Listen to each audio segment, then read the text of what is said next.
Méditation du 15 juillet. Quel est l'emploi du temps pour aujourd'hui? Vous savez comment Dieu a oint d'Esprit Saint et de puissance Jésus de Nazareth, qui allait de lieu en lieu en faisant le bien et en guérissant tous ceux qui étaient sous l'oppression du diable. Acte 10, versets 37 et 38. Je me suis toujours considéré comme un bon gestionnaire du temps. Au début d'une journée, je sais généralement quelles activités je vais faire, à quelle heure je vais manger, lire, écrire, faire de l'exercice, jouer et combien de temps je vais consacrer à chacune de ces activités. On pourrait presque dire que je considérais ce trait de caractère avec une certaine satisfaction, jusqu'au jour où j'ai lu un excellent article de Mark Buchanan qui m'a littéralement secoué. Selon Buchanan, le trait distinctif des personnes ayant le sens de l'activité n'est pas leur capacité à gérer le temps, mais leur capacité à être attentif. Que veut-il dire? Buchanan, il illustre à travers l'expérience d'un ami pasteur de Toronto. Il dit qu'après la fin d'un service religieux, cet ami a reçu une note anonyme disant « Pasteur, j'apprécierais que votre prière soit plus courte. Votre prière pastorale a duré 12 minutes et 43 secondes. En plus de mesurer la durée de la prière,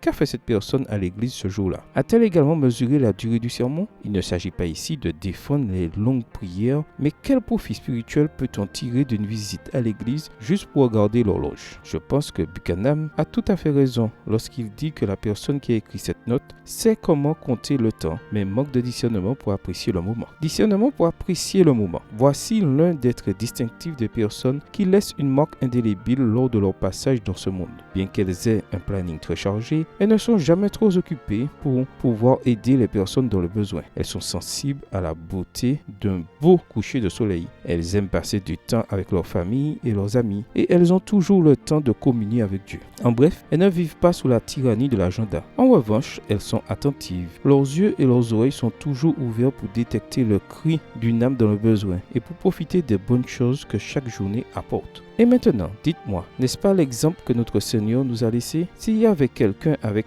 un emploi du temps chargé, c'était bien Jésus. Pourtant, comme le dit notre texte d'aujourd'hui, il allait de lieu en lieu en faisant le bien et en guérissant tous ceux qui étaient sous l'oppression du diable. Quel est votre programme pour aujourd'hui? Prière. Père Céleste, permets qu'aujourd'hui, au milieu des nombreuses activités de la journée, mes sens soient toujours attentifs aux besoins de mon prochain. Bonne journée à vous et que le Seigneur vous bénisse.